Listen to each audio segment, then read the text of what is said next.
Bonjour à tous, j'espère que vous allez bien. Aujourd'hui, je vais classer ce qu'on peut utiliser dans un programme d'entraînement, donc que ce soit les méthodes d'intensification, les types de séries. Je vais mettre ça dans plusieurs catégories, je vais vous expliquer un petit peu pourquoi je les place là, et puis on va faire ça en même temps. Là, je les ai sous les yeux. Sans plus attendre, on va commencer tout de suite. La première méthode d'intensification qu'on va classer, ça va être le drop set. Alors le drop set, donc vous allez voir les mots, ils sont en anglais, mais c'est normal. De toute façon, quand on parle de musculation, bodybuilding, la plupart des termes sont en anglais. Je vais vous traduire pour ceux qui sont vraiment pas familiers avec ça. Drop set, c'est dégressif, hein, tout simplement. Celui-là, vous l'aimez bien, je sais que vous l'aimez bien. Donc les séries dégressives, c'est par exemple, pour ceux qui savent pas, ça va être peut-être un peu chiant pour ceux qui ont un peu plus d'expérience, parce que je vais réexpliquer un petit peu à chaque fois en quoi consiste soit les méthodes d'intensification, soit les séries du coup. Il y a des gens qui vont forcément voir cette vidéo, qui ont aucune idée de ce que c'est, donc voilà. Pour faire les choses correctement, je vais vous expliquer à chaque fois. Donc les séries dégressives, c'est simple, c'est, admettons, on va faire une première série, donc avec, on va dire, voilà, un exemple de 10 reps, on s'en fout de l'exercice, mais on va prendre une charge 50 kg. Vous faites votre série, quand vous arrivez au bout, vous allez tout simplement baisser la charge. Alors, en général, quand c'est plutôt bien fait, on enlève à peu près 70% de la charge de travail du début, ou de la première série. Si on dit on commence avec 50 kg, j'en sais rien, ça va arriver dans les 35 kg pour le drop set. C'est 100 temps de repos, donc faut enchaîner tout de suite, et ça fait une deuxième série quelque part, en fait. Ça fait 2 atteintes de l'échec, si vous voulez, dans une série. Alors, le drop set, on va le mettre tout simplement en C. En C, alors, je suis sûr qu'il y en a plein qui vont pas être d'accord, mais je vais vous expliquer un peu pourquoi je classe ça comme ça. Les drop sets, de toute façon, en général, pour toutes les méthodes d'intensification, vous allez voir, je vais pas mal me répéter, pour la simple et bonne raison que c'est rarement utile si vous n'avez pas besoin de gagner du temps dans vos séances. Donc partant de ce principe-là, on va pas utiliser grand-chose au final quand on a le temps, et vous allez voir pourquoi. Pour revenir au drop set, c'est quelque chose, moi je vois surtout l'aspect négatif par rapport au système nerveux. Ça va être super impactant sur le système nerveux, et ce pour pas grand chose au final. Ici, si on prend l'exemple de 2 séries, donc c'est possible de faire double drop set, triple drop set, et là ça rajoute encore. Mais si on fait par exemple une série, on diminue la charge et on recommence tout de suite, ça fait 2 atteintes de l'échec, on va compter ça comme 2 séries. Prenez juste votre temps de repos, refaites une série classique derrière, ce sera bien plus efficace. Bien plus efficace, et vous n'allez pas fatigué par-dessus le système nerveux pour au final pas grand-chose, comme je disais. Maintenant, un drop set, ça peut être pas trop mal. Si la première série, elle est faite, disons, lourde, entre guillemets, attention avec lourd, c'est facile de mal interpréter ça, mais on va dire sur une fourchette de répétition basse. Voilà, comme ça, c'est déjà plus concret. Si, admettons, voilà, on fait du 6-10 sur la première partie de la série, qu'on diminue un petit peu la charge, je dirais même plutôt vers les 80%, et que là, on rajoute 3-4 reps, c'est déjà bien plus efficace que si on allait faire un drop set avec des 20 reps. Si on prend l'exemple de faire un drop set avec 12 reps, on diminue la charge 12 reps, et même, allez, on va se faire plaisir, on fait un double drop set, on rediminue, on refait 12 reps, donc 3 fois 12 reps, complètement débile. C'est ça, ce genre de choses-là, c'est inutile. Inutile, vous allez plus vous ralentir qu'autre chose. Donc voilà pour le drop set. Drop set, donc série dégressive, je rappelle. Ensuite, les biceps. Donc un bicep, c'est quoi? C'est un superset sur un même muscle. Je dis ça parce que superset, vous savez déjà un peu plus connu, on va dire. Vous aurez déjà un peu plus une idée de ce que c'est, mais normalement ça s'appelle bicep. On va prendre l'exemple pour les pecs, j'en sais rien, une poussée de pecs, donc une machine, une chest press, et on enchaîne tout de suite avec une autre chest press. Ça, c'est un bicep. On peut même le faire avec un pec deck derrière. Enfin, 2 exercices sur la même zone. Voilà. Ça, c'est un bicep. On peut même mettre aussi les pré-fatigues. Attention, parce que pré-fatigue, ça peut être utilisé différemment. On va en reparler après, de toute façon je l'ai classé. Vous verrez dans ma petite liste, de toute façon, elle est assez longue, mine de rien. Je pense que j'ai pas tout mis d'ailleurs. C'est possible que j'en ai oublié. Après, je vous avoue qu'il y a des méthodes d'intensification. Donc les biceps, je vais le mettre en C également. Pourquoi? Parce que votre première série, donc on va reprendre l'exemple des chest press, elle va forcément être efficace. Par contre, vous allez enchaîner sur une deuxième série qui va être complètement détériorée par la première, c'est logique, la fatigue locale et nerveuse. Il y a un truc qu'on appelle les unités motrices. Sur la première partie de la série, vous allez quasiment tout utiliser, hein. En tout cas ça va être au mieux parfait. Par contre la deuxième, vous allez être grandement limité, hein. C'est en plus de la fatigue, etc. Donc prenez votre repos, refaites une série. Si vous voulez faire 2 chest press, faites-le, accordez le volume dans votre entraînement pour le faire, mais juste les biceps, voilà, ça va avancer et c'est pas bien utile, selon moi, c'est mon avis. Les rest pause. Alors les rest pause, c'est quoi? Un rest pause correctement fait, ça c'est pareil, tout le monde n'appelle pas ça de la même façon. Un rest pause, normalement, c'est juste un léger temps de repos après une série qui permet de régénérer juste l'ATP, donc tout ce qui va servir à la production de force en gros, et c'est pas plus de 20 secondes. Enfin, vous faites votre série, vous faites un temps de repos, donc on va dire environ 15 secondes, et vous refaites le maximum de reps sans toucher la charge. Un rest pause, c'est ça. Donc concrètement, si vous avez été suffisamment proche de l'échec sur la première partie de la série, donc on va dire entre 10 et 12, allez, un hack squat entre 10 et 12, vous faites votre série, vous arrivez à l'échec à 10 reps en gardant une sous le pied, on va dire, voilà, à peu près, vous attendez 15 secondes, et vous repartez pour le maximum de reps. Normalement, vous allez en faire 3 ou 4. Si vraiment vous en faites 5, vous étiez pas à une rep de réserve sur la première, je pense. Mais bon, voilà. Dans l'idée, ça ressemble à ça, un rest pause. C'est quelque chose, si je dois utiliser des méthodes d'intensification, que je vais prioriser parce que on ajoute quelque part donc 2 séries en une et c'est pas si demandant pour le CNS, donc on n'a pas trop de détriment à placer ça dans un programme. On n'a pas trop d'aspects négatifs qui viennent avec quand on programme ce genre de méthode d'intensification. Donc le rest pause, moi je le mets en A. Ça va en A et bon, alors encore une fois c'est mon avis, mais je pense que c'est voilà parmi les meilleurs si on doit les utiliser. Je répète, mais si on doit les utiliser. La pré-fatigue. Alors, la pré-fatigue, j'en ai parlé un peu juste avant, mais là, c'est pas dans le sens utilisé avec un biceps, c'est dans le sens, on se concentre sur, voilà, un exercice qu'on va se dire, voilà, on fait de la pré-fatigue en utilisant cet exercice. Je prends souvent l'exemple des pecs, ça va parler à pas mal d'entre vous parce que c'est souvent utilisé. Je dis pas que c'est utilisé intelligemment, hein, mais c'est souvent utilisé. Si c'est bien fait, ça va être un exercice d'isolation. Donc, par exemple, un pec deck, un écarté poulie, etc. On va faire, admettons, 3 séries d'écartés avant de faire une poussée de pec, donc un développé couché, tout ce que vous voulez, une chest press, en prenant des temps de repos et en gardant pas mal de reps sous le pied. Ça, c'est important. Une pré-fatigue à peu près bien, selon moi, à peu près bien utilisée, ça ressemble à ça. Et ça, je vais le mettre en B. Et de toute façon, je ferai une vidéo là-dessus parce que c'est intéressant. Il y a beaucoup de choses à dire sur la pré-fatigue. Mais même chose, si on peut s'en passer, c'est pas 100% nécessaire. Et bien souvent, vous vous tirez une balle dans le pied quand vous mettez ça dans votre programme. Faut vraiment qu'il y ait du sens derrière. Une pré-fatigue bien utilisée, c'est par exemple, voilà, pour les pecs, quelqu'un qui a du mal à les recruter, ça fait très, j'aime pas trop utiliser ces termes-là, mais voilà, quand on manque de connexion synaptique dans les pecs, là, tout ce qui est recrutement nerveux et tout, quand on a du mal à vraiment pousser avec les pecs sur des gros exercices, voilà, de développer couché, etc. Une pré-fatigue, ça peut avoir du sens. Le but, c'est de finir l'échauffement correctement, en gros, mettre un peu de sang dans la zone, commencer à connecter un peu, voilà, avec la zone en question.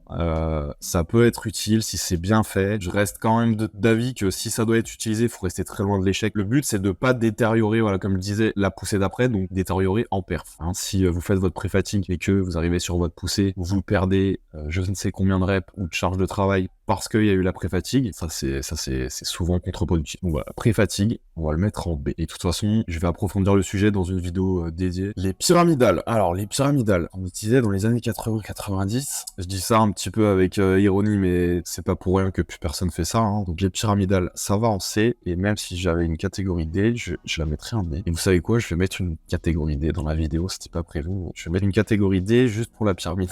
La pyramidale, c'est très simple. Pour ceux qui savent pas, je rappelle vite fait, mais admettons, on va faire 5 séries. Vous faites une montée en charge de travail avec les premières. Première série, 100 kg. Deuxième série, 120 kg. On s'en fout de l'exercice. Hein. Ensuite, vous allez faire à peu près au milieu. Donc, si on en a 5, vous faites à peu près la troisième série la plus lourde. Donc, on va dire 140. Et vous redescendez après pour la suite. Après 140, on va redescendre à 120. Ça fait la quatrième. Et revenir à 100 à la cinquième. Quand on programme des pyramidales, ça ressemble à ça. J'utilise clairement jamais. Pourquoi? Parce que votre série qui va être la plus efficace, bien évidemment la plus lourde, la troisième. Par contre, même principe que pour de la pré-fatigue mal utilisée avant ou des biceps, vous allez vous fatiguer sur les 2 premières séries, vous limitez vos gains et potentiellement votre charge de travail sur la troisième série. Ici, on reprend l'exemple de la troisième. Pourquoi en fait? Vous commencez par votre série la plus lourde. Je dis pas qu'il faut bien s'échauffer avant, attention. D'ailleurs, il y a des façons de monter en charge de travail quand on se prépare à une grosse série. Mais faites votre série la plus lourde en premier quand vous êtes frais, que ce soit nerveusement et localement. Et ensuite, si vous voulez faire des back of set, donc redescendre un peu en fourchette de répétition et donc en charge de travail, faites-le. Mais les pyramidales, pour moi, ça n'a pas d'intérêt. C'est quelque chose que j'utilise jamais. Alors, je suis ouvert au débat, mais qu'on m'explique où est le bénéfice à utiliser ça. Beaucoup de bodybuilders pro faisaient ça avant, peut-être même encore aujourd'hui, mais personnellement,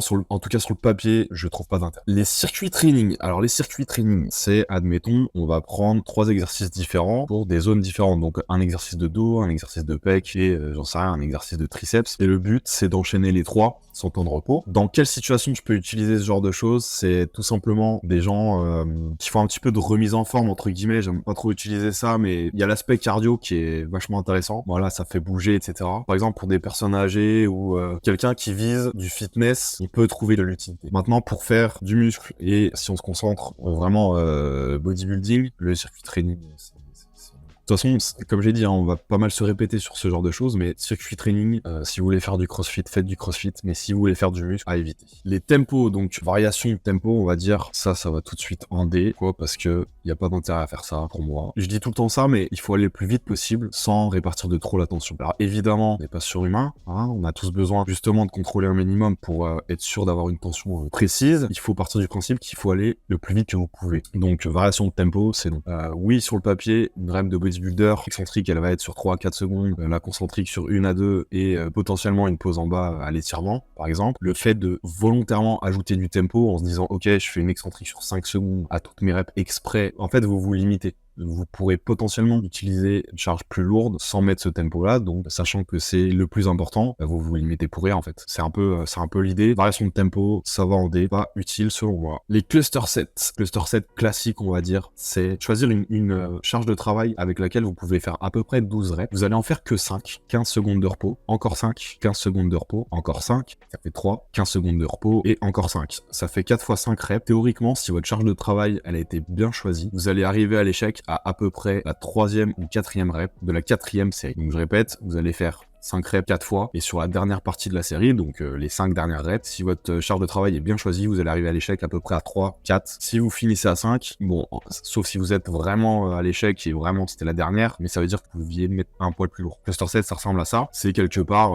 plusieurs rest pauses. On peut le varier en faisant par exemple 4 reps, donc par exemple 3 fois, 4 reps, 4 reps, 4 reps, ça permet de mettre plus lourd. Il y a plusieurs façons de l'utiliser, le cluster 7. Ça m'arrive de m'en servir, notamment pour certains exercices de dos dans certaines situations. De toute façon, c'est comme tout, hein, faut une logique quand on programme ce genre de choses. Je vais le mettre en A quand même. Je pense qu'il a sa place en A, au même titre que les rest pauses, parce que comme j'ai dit, quelque part, c'est un peu ça. Par contre, ici, faut bien comprendre que ça va aussi taxer énormément le CNS. Donc, CNS, si jamais, c'est Central Nervous System, donc c'est le système nerveux, quoi. Ça va vraiment venir ajouter beaucoup de fatigue, donc si ça doit être programmé, c'est souvent qu'une série, un seul cluster set dans toute une séance, peut-être 2 si vraiment le volume ailleurs est bas, enfin de toute façon il faut tout regarder comme d'habitude, et que la personne est expérimentée. Mais voilà, si vraiment ça doit être programmé, c'est une série, de toute façon il faut tout remettre dans le contexte, il y a des exceptions à tout, mais cluster set ça va là. Les reps partiels, alors les reps partiels, je vais mettre ça en B, et je vais mettre ça en B uniquement si on parle de reps partiels après l'échec, et à l'étirement. On va prendre l'exemple d'un leg extension. Vous faites votre série, vous en pouvez plus, vous êtes donc à l'échec, mais très souvent, on peut encore décoller légèrement le boudin de la machine, donc faire des reps partiels en bas. Déjà parce que l'étirement, souvent, il n'est pas suffisant, hein. On démarre tous à peu près les genoux à 90. Même si vous mettiez un tapis, ça augmente légèrement l'angle, mais il y a pas suffisamment d'étirement. Les reps partiels, c'est bien pour moi, voilà, après l'échec, donc après votre série, et à utiliser avec parcimonie, et ça va rajouter la même chose, hein, une fatigue. On peut facilement s'en passer, quoi. C'est quelque chose de pourquoi pas, mais j'utilise ça rarement, honnêtement. Et par contre, si on se sert des reps partiels à un autre moment que à l'étirement, en tout cas, et il faut voir l'exercice aussi, je mettrais ça en C ou en D, quoi, honnêtement. Sur une machine à adducteur, ça peut être pas mal quand vous arrivez plus tout simplement à serrer les jambes. Donc là, on est vraiment sur l'étirement. Et en plus, c'est la partie la plus intéressante quand on travaille les adducteurs. Donc là, pourquoi pas, mais voilà. Les triceps. Alors les triceps, eh ben, même chose que les biceps. Hein. Les triceps, c'est non, ça va en D. Les triceps, c'est pas utile. Au même titre que les biceps, hein, c'est la même chose. Temps limitant cardio et votre deuxième et troisième série, du coup, ils vont être complètement inutiles parce que vous pourrez plus bouger, quoi, tout simplement. Sauf si vous avez fait du vent sur la première série, mais là, le problème est pas sur le choix de la méthode d'intensification, il est plutôt sur comment vous entraînez, du coup. Mais les triceps, c'est non, ça va en D. Les force reps, donc reps forcés, donc ça c'est si vous vous entraînez avec un partenaire d'entraînement. Admettons, on va prendre l'exemple d'une shoulder press. Donc développer épaule. Vous faites votre série normale, vous arrivez à l'échec, et là, bon, faut aussi se connaître un peu avec votre partenaire d'entraînement, mais si il vous connaît et qu'il sait vous aider correctement, il va vous aider sur les dernières reps juste pour vous éloigner légèrement de l'échec et finir. En fait, c'est un peu comme une dégressive quelque part parce qu'il va alléger le poids et vous permettre de finir 2-3 reps en plus. Donc ça, on va le décrire comme un drop set quelque part. Je pense que c'est plutôt cohérent de dire ça comme ça. C'est quand même un peu mieux mine de rien, mais bon, on va pas suffisamment mieux pour gratter une catégorie. Donc, comme les drop sets, ça va avancer. Alors, les myo-reps, probablement une de mes méthodes d'intensification préférées. Alors, un myo-rep, c'est quoi? Une myo-rep, il n'y a pas vraiment de traduction en français, je pense. En tout cas, je la connais pas. C'est une forme de multi-respose aussi, au même titre que les cluster sets, mais c'est bien différent dans le sens où cluster set prend une quinzaine de secondes de repos comme un respose pour régénérer l'ATP, etc. Le myo-rep, c'est pas du tout ça. C'est en fait, on lutte contre l'acide lactique. Donc, on prend l'exemple, j'en sais rien, d'un biceps curl. Vous faites votre série, vous arrivez à l'échec. Un myo-rep, c'est prendre quelques secondes,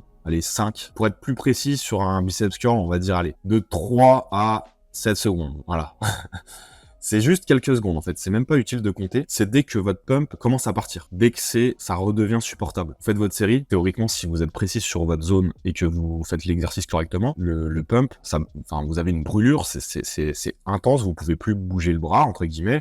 Donc, on peut dire que vous êtes à l'échec. Vous posez votre barre. Vous attendez que quelques secondes, le temps que le pump s'atténue un petit peu, pour pouvoir repartir. Et là, vous refaites le maximum de reps. Concrètement, vous allez refaire 2, 3, 4 reps. Et un myo-rep, c'est ça. C'est une forme de rest pause, mais plus courte et pas focus sur la régénération d'ATP, de force, etc. C'est vraiment juste on lutte contre le pump et on peut le faire plusieurs fois. Hein. Donc, si on dit, je fais une série myo-rep 3 fois, c'est 3 atteintes de l'échec, c'est une série. On arrive à la brûlure, on pose quelques secondes, on recommence, 3 reps, on recommence après quelques secondes et ainsi de suite 3 fois. Donc, on peut le faire autant de fois qu'on veut, à utiliser encore une fois avec parcimonie, mais les myo-reps, ça va en A pour moi, parce que si je dois utiliser des méthodes d'intensification, je vais souvent m'en servir. Et pourquoi il faudrait s'en servir? Dans quel contexte dans quel contexte c'est utile et c'est pertinent de les utiliser? C'est tout simplement pour gagner du temps sur votre séance. Admettons, on a une limite de temps. Voilà, il y a un client qui vous dit, ok, il faut que ma séance, elle soit rentrée en 1h15, maximum, j'ai pas le temps, nanana. Vous, sur le papier, vous avez calculé votre volume nécessaire à la séance. Le problème, c'est que vous pouvez pas le caler avec des temps de repos, on va dire classiques, par rapport aux exercices que vous avez choisis. Là, vous pouvez mettre des myo-reps parce que vous allez atteindre, donc admettons, on veut 4 séries, vous allez atteindre 4 fois l'échec. On fait un myo-rep x 4, vous allez atteindre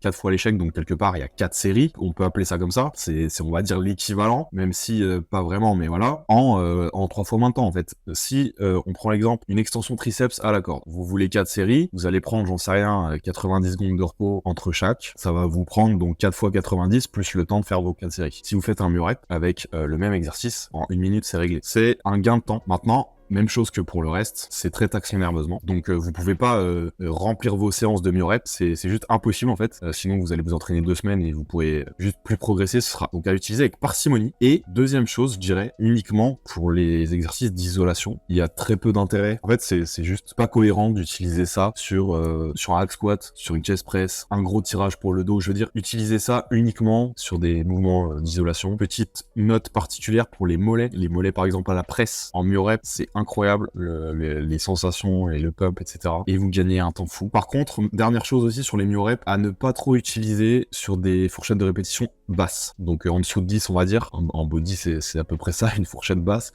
On va dire de 5 à 10, c'est plutôt 5 à 8, c'est plutôt bas. Visez plutôt du 12-15 reps pour la première série, pour la première atteinte de l'échec, avant de faire du myo-rep derrière.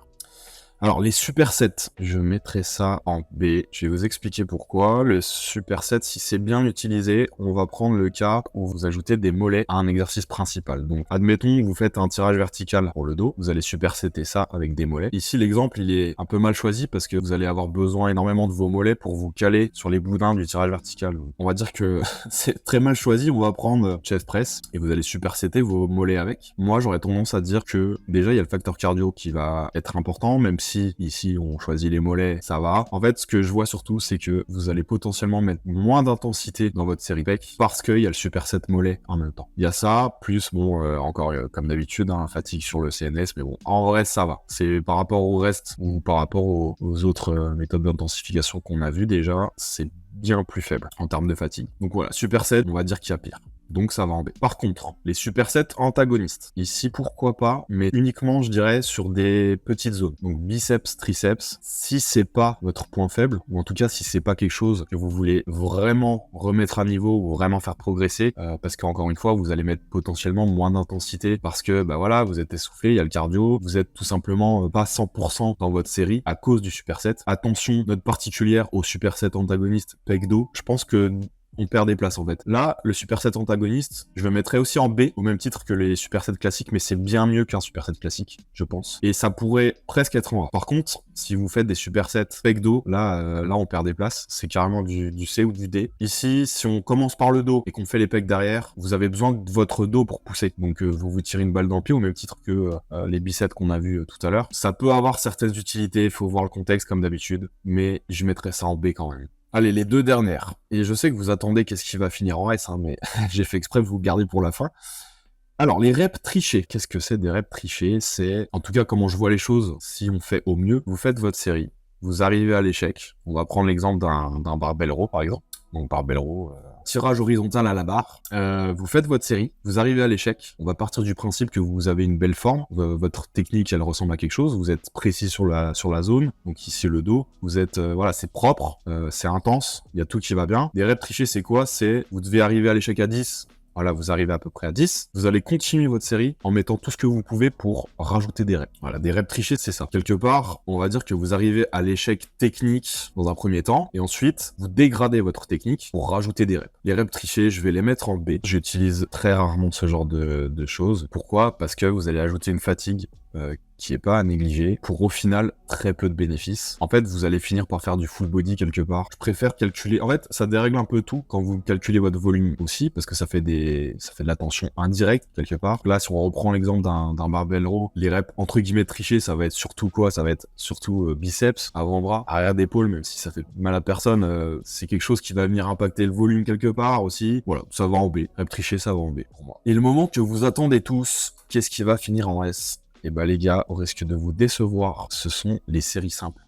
C'est quasiment impossible de faire mieux qu'une série simple, lourde, avec, disons, 1 à 2 reps de réserve. Ouais, je sais, les reps de réserve, on s'entraîne comme des poussis, on s'entraîne surtout avec son cerveau, on calcule son volume et on récupère en fonction de notre volume, où on essaie d'ajuster le maximum de choses, et les reps de réserve. J'ai longtemps été de la team 0 RIR, rep grindé. Les reps grindés, c'est quoi pour ceux qui savent pas? C'est, vous faites un écarté pour les pecs, la rep grindée, elle va ressembler à ça. Voilà, vous arrivez à peine à finir. Une rep grindée, c'est ça. Ça apporte plus de négatif que de positif. Donc, une rep de réserve. Pour revenir, donc série simple. Donc, quand je dis lourd, c'est dans des fourchettes de répétition utilisées en bodybuilding. Hein. On change pas de sport non plus. Passer sous les 5 reps, c'est pas vraiment productif quand on veut faire du muscle. Donc voilà, on va dire grosso modo entre 6 et 25. Pour faire mieux que ça, dans tout ce qu'on a dit aujourd'hui, c'est pas possible en fait, malheureusement. Parce que je dis malheureusement parce que ça va vous décevoir, parce que vous aimez bien mettre des étapes d'intensification un peu partout au pif, sans trop chercher à comprendre le pourquoi j'ai mis ça là. Série simple les gars, série simple, lourde, une rep à 2 de réserve. De cette façon-là, on applique le minimum de fatigue et on peut ajouter le maximum de volume. C'est tout ce qu'il faut en body pour progresser. Comment vous voulez battre ça? C'est juste pas possible en fait. Donc les séries simples, ça va en S. Voilà, bah écoutez, je crois qu'on a fait le tour. J'ai certainement, comme j'ai dit, oublié peut-être des méthodes d'intensification que j'ai pas mis dans ma petite liste. C'est fort probable. Maintenant, si elle y est pas, c'est même pas intéressant, quoi. Même les méthodes d'intensification qui sont pas utiles ou très très peu utiles, je les ai quand même listées. Donc s'il y a d'autres choses, bon, n'hésitez pas à me le dire dans les commentaires, mais j'ai fait un bon tour déjà là. Il y a pas mal de choses. Et si vous n'êtes pas d'accord, il y a aucun souci. Juste dites-moi, très curieux de voir vos arguments. C'est ce que je pense à l'instant T. Évidemment, je suis ouvert et je sais me remettre en question. Donc, c'est possible que d'ici quelques temps, je revoie certaines choses. Mais là, moi, je vois les choses comme ça. Dites-moi ce que vous en pensez dans les commentaires. Aimez vous faire cette vidéo parce qu'on en entend trop parler. On ne se concentre pas assez sur l'essentiel. Comme j'aime bien dire souvent, vous voyez encore une fois, qu'est-ce qui est le plus efficace et sur quoi vous devez vous concentrer, encore une fois. C'est la base. N'hésitez pas à me mettre un petit like sur la vidéo pour l'algorithme. Et moi sur ce, je vous dis à bientôt.